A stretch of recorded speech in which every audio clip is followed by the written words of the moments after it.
Welcome to McPlum, simple solutions served daily. In this video, I will show how to make a marshmallow tower full guide. Gather marshmallows, toothpicks, a ruler, and a flat base before starting. I will walk you through planning your footprint, building stable triangular modules, and stacking with care.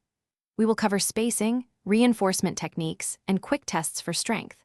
This friendly guide keeps things simple so you can build taller, sturdier towers with confidence and have fun.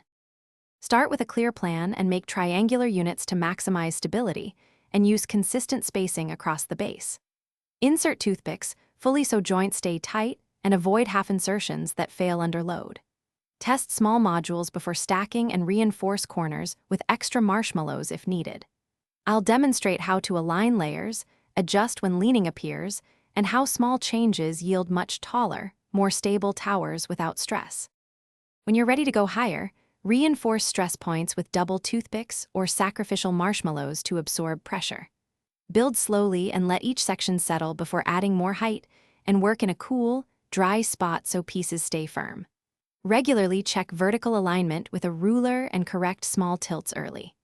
These small habits prevent collapses and make the whole process calmer and more successful for everyone involved. Thanks for watching. Stay juicy and subscribe.